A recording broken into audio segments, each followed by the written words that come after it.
Have you ever done something so small, so ordinary that it ended up changing your entire life? For one man, it began with a simple car wash and a stranger who refused to stop believing in him.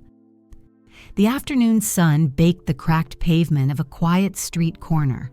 Water shimmered in silver puddles under the fading light, and there, with sleeves rolled up and a smile too bright for her tired eyes, stood Alejandra, washing another dusty car beside her grandmother. "Grandma, let me do it," she said, reaching for the bucket. Her grandmother chuckled softly. "No, sweetie, you'll ruin your clothes." "But you shouldn't be doing this anymore," Alejandra insisted, voice gentle but firm. Her grandmother paused, wiping her hands on a worn towel. "And neither should you, dear. You're already a professional now.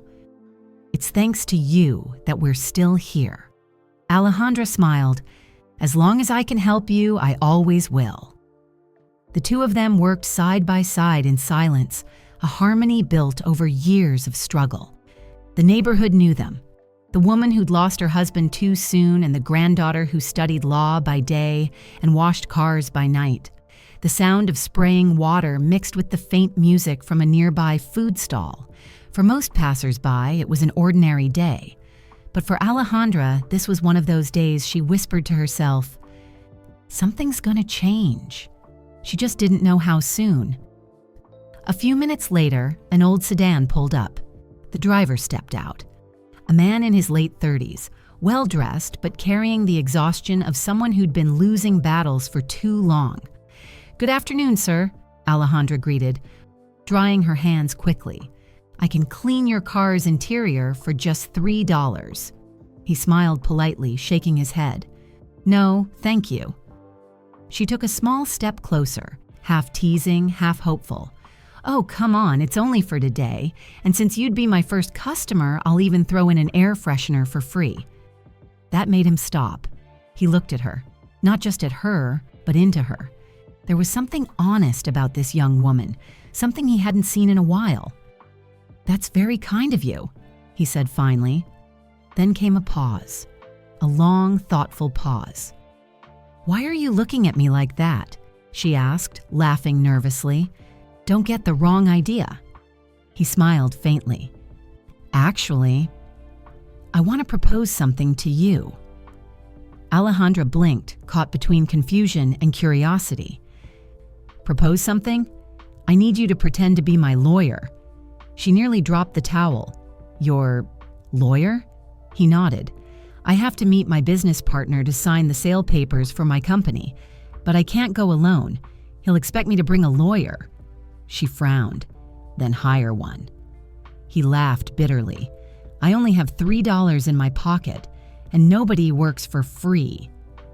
Something in his tone made her chest tighten, a mixture of pride and desperation. He hesitated before adding quietly, "If you were to ask about the car, I sold it to pay off my debts." For a moment, Alejandra saw past his worn shoes and tired eyes. She saw a man clinging to the last thread of dignity. "Sir, you don't have to do this," she said softly.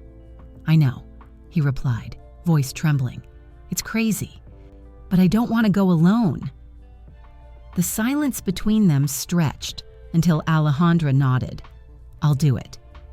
He looked at her, almost in disbelief. "Really?" "Yes," she said with quiet determination. "And when you finally get paid, which won't be a lot, I'm guessing, you can pay me back then." He extended his hand, smiling for the first time that day. "We have a deal." Back at the car wash, her grandmother raised an eyebrow. "When is this meeting?" "In a few minutes," Alejandra answered, rushing inside their small home. "Let me change into something more professional." "Why didn't you tell him you're a real lawyer?" her grandmother called out. "Oh, Grandma," she said from her room, "he wouldn't have believed me." "It's not right to lie," her grandmother scolded gently. "I'm not lying," Alejandra replied, fixing her hair in the mirror. "I'm just leaving out some information." "Information?" "Don't worry, Grandma," she said with a smile. "Be happy. I finally got a job." Minutes later, she emerged transformed. Confident, elegant, but still the same humble heart inside. When she stepped outside, Jose Daniel, that was his name, looked at her as if seeing her for the first time. "What's wrong?" she asked. "Nothing," he said, trying not to stare. "You just spaced out for a moment." "I'm ready now." He nodded. "Everyone will think you're a lawyer." Alejandra smiled as they got into the car. "Then let's make them believe it." The engine started, the car rolled away, and with it, the lives of two strangers quietly began to intertwine. Neither of them knew that this small act of kindness, this crazy favor between a millionaire in disguise and a car washer with a hidden degree, was about to change everything. The drive to the office was quiet, the kind of quiet filled with unspoken thoughts. The late afternoon sun flickered through the windshield, painting Alejandra's reflection in gold. She glanced sideways. Jose's hands gripped the wheel tighter than necessary. He wasn't just nervous, he was terrified. "I hope I do my job well," she joked softly, "so you can pay me later." He chuckled dryly. "Don't get your hopes up. All I have are debts." "Then at least I'll get a good story out of this," she smiled. "Tell me, what's really going on?" He hesitated, his voice low. "My partner and I started a real estate agency. We made bad investments, lost everything. Now he wants to buy my share, says he's helping me out." "And you trust him?" Jose looked at her briefly, eyes full of something between regret and confusion. "I used to. He was my best friend." Alejandra leaned back, processing. "And your ex-girlfriend?"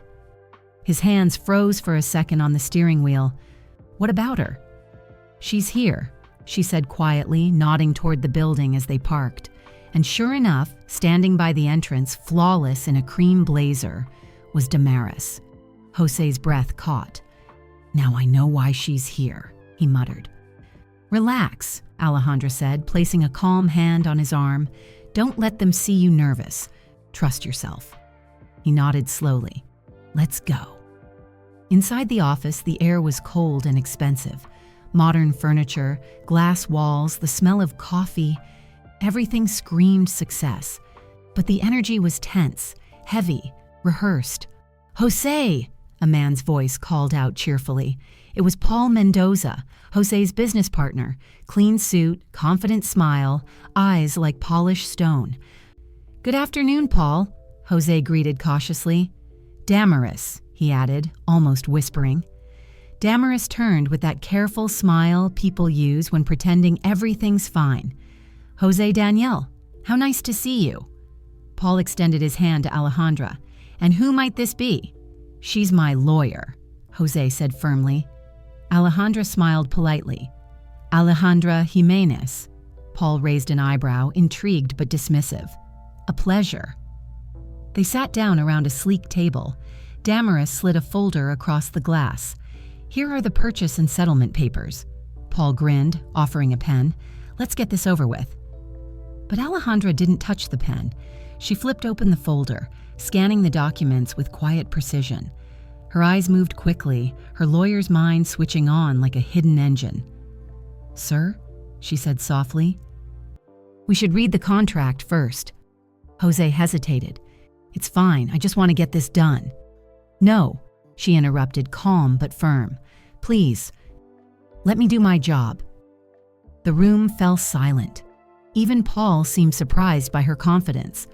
Minutes passed as Alejandra read line after line, the clicking of her pen the only sound. Then her tone changed. "These balance sheets, they're off." Paul looked up sharply.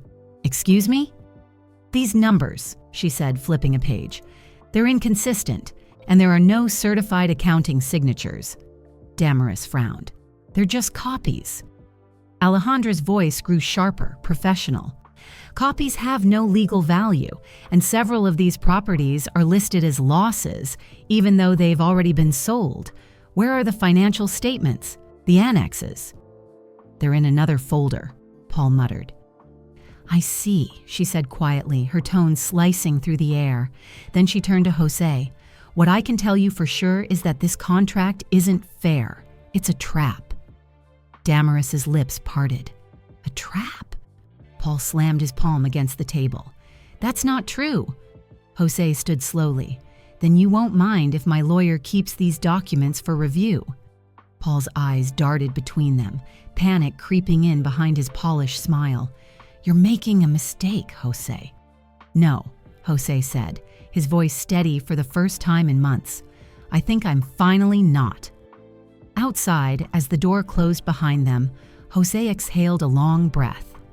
"What was that?" he asked. "You completely froze them." Alejandra smiled faintly. "I told you I was good at this." He stared at her, realization dawning. "Wait, you're actually a lawyer?" She nodded, her tone light but sincere. "That job at the car wash? It paid for my studies." Jose blinked, stunned. "Why didn't you tell me?" "I didn't think it was necessary," she said softly. A small, genuine laugh escaped him. "Thank you." "For what?" "For saving me." Alejandra looked away, almost shy.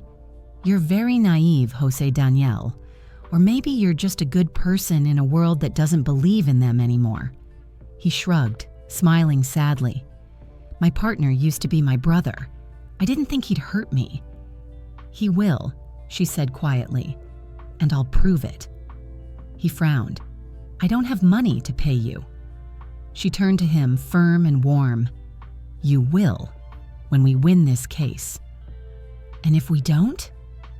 "Then you owe me nothing." They both laughed, easing the tension. At that moment, Damaris appeared in the hallway, calling softly, "Jose Daniel, can I talk to you?" Alejandra stepped aside. "I'll wait for you outside." Inside, Damaris's tone was pleading. "Jose, it wasn't personal. Things between us, they just stopped working. I have the right to start over." "With my business partner?" he said bitterly. "Don't twist it that way. I never cheated on you." Jose sighed. "Maybe, but you told me to sign. That's personal enough." "Paul said the documents were fine," she insisted. "It was a misunderstanding." "Then you won't mind if we verify everything," he replied coldly. She reached for his hand. "My love, you don't think I'd lie to you, do you?" He pulled back. "I don't know anymore." When Jose returned to the car, his expression had changed, disappointment mixing with resolve. "She's not the woman I thought she was," he murmured. Alejandra started the engine. "Good. Now you can stop looking back and start fighting for what's yours." He smiled faintly. "You really think we can win?" "I don't think," she said with quiet conviction. "I know." The streetlights flickered on as they drove away. For the first time in years, Jose Daniel didn't feel alone, and somewhere in the darkness of that city, two broken paths had just begun to rebuild each other, piece by fragile piece. The next morning carried the weight of a quiet storm. The city was already awake, traffic humming, vendors shouting, but in Alejandra's mind, everything slowed to a single purpose: truth. She stood before the mirror, tying her hair neatly, determination steady in her eyes. Today she wasn't just the car washer pretending to be a lawyer. She was the lawyer who would prove that justice still had a pulse. At Paul Mendoza's company, Alejandra walked in confidently, her heels clicking like a metronome of resolve. The secretary at the front desk looked up, startled. "Good afternoon, miss. Can I help you?" "Yes," Alejandra said, sliding a paper across the counter. "Here's an official request for access to all financial records of Mendoza Real Estate, including the signed balance sheets." The secretary hesitated. "Do you have authorization from Mr. Paul?" Alejandra's tone didn't waver. "No, and I don't need it." "Then I'm afraid I can't give you anything." Alejandra leaned in slightly, voice calm but sharp. "You have two options. The easy one: send the information to my email. The hard one: I file a complaint for document falsification. That means court hearings, investigations, and maybe jail." The woman's eyes widened. "I'm just a secretary." "Then help me," Alejandra said gently. and you'll keep your job." The silence stretched for several seconds before the secretary nodded. "All right, I'll send it to you." Alejandra smiled softly. "Good choice." By afternoon, the files arrived, and the truth was uglier than either of them imagined. Pages of fake losses, hidden transfers, properties sold under false names. Paul had been bleeding the company dry, blaming Jose for the wounds he created. That evening, Alejandra met Jose at a park. They sat under the dim glow of a streetlight, a simple meal between them. Homemade sandwiches wrapped in brown paper. "I brought these," she said shyly. "You made them?" "Don't worry, I didn't poison them," she laughed. He grinned for the first time in days. "Then I'll take the chocolate one." They ate in silence for a while, the night air carrying the faint sound of a guitar from somewhere nearby. Then Alejandra spoke, voice soft but steady. "You know, something's always puzzled me. Why do bad things keep happening to good people?" Jose looked at her, unsure how to answer. "Because," she continued, "good people assume everyone else is like them. Honest, kind, trustworthy." He nodded slowly. "You're right. I've been too trusting." She smiled. "Then it's time to stop letting the wrong people write your story." The next day came the final meeting. Paul was already there, perfectly calm. Too calm.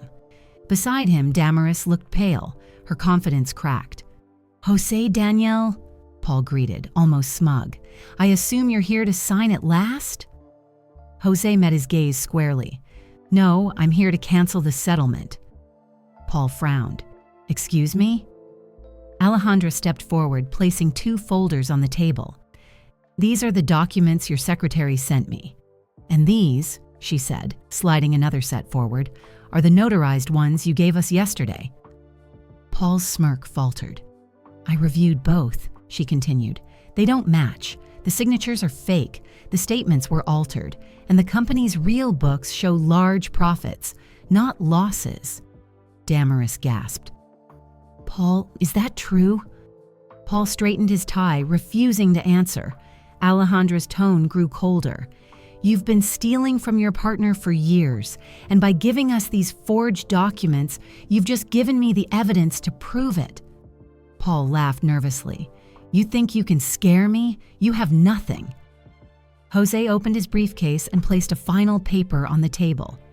"You're wrong. This is the audit report from last year. Signed, sealed, and legal." Paul's color drained. Damaris stepped back, whispering, "You used me too?" Paul slammed his hand against the desk. "You're not taking my company." Alejandra leaned closer. "You already lost it the moment you lied." The room exploded in shouts and accusations until finally silence fell. Paul realized there was no way out. "You'll regret this," he hissed. Jose shook his head. "No, Paul. The only thing I regret is ever trusting you." For a long moment, Paul stared at him, then tore off his signature from the contract admitting defeat. Alejandra gathered the evidence calmly. This time, justice won't be blind. Outside, the tension broke like a storm clearing after rain. Jose leaned against his car, exhaustion and relief washing over him. "You did it," he said quietly. Alejandra smiled. "We did it." He looked at her for a long moment. "You really are the miracle I prayed for." She shook her head. "No. Justice was the miracle. I just reminded it how to find you." He laughed softly, then grew serious. "You know, when I met you, I thought you were just a car washer. Turns out you were the only person who ever saw me as more than my mistakes. And you," she said, eyes warm, "were the only person who ever trusted me before seeing my diploma." They shared a quiet smile, one that didn't need words. As the weeks passed, Jose rebuilt his company piece by piece, and true to his word, he repaid every debt. But more than that, he began to dream again, this time with Alejandra by his side. One evening, as the city lights shimmered beyond his office window, he turned to her. "I know this isn't the right time," he said, hesitant, "but I'd like to know you better, if you'll let me." Alejandra arched a brow, half amused. "What for?" He grinned. "Maybe so we can write the greatest love story the world has ever seen." She laughed softly. "Let's take it slow, little by little." He nodded. "Deal." Then, with a playful smirk, she added, "But be careful.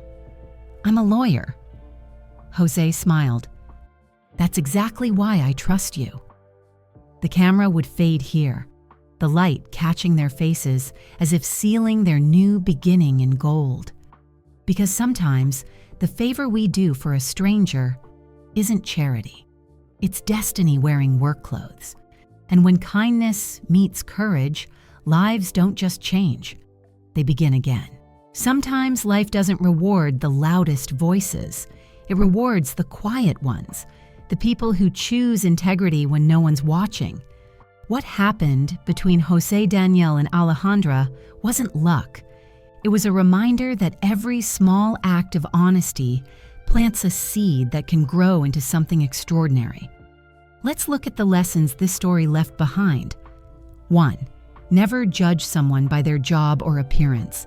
Behind every uniform, every pair of tired hands, there's a dream fighting to survive. 2. Kindness is not weakness. It's wisdom in disguise.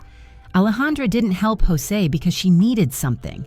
She helped because she could, and that changed both their lives. 3. True wealth isn't money, it's trust. When people break it, they lose everything. When you protect it, it multiplies in ways no balance sheet ever could. 4. Do the right thing, even when no one's keeping score. Integrity is doing what's right when the world expects you to stay silent. 5. Every stranger could be a mirror of your own second chance. The favor Jose asked for was absurd, until it became the moment that rebuilt his future. So if life ever puts you in front of someone who needs help, pause and listen. Because that small yes might just be the door to your own miracle. If this story moved you, take a moment to share it. Someone out there might need this reminder today. And remember, be kind, stay curious, and never underestimate what a simple favor can do.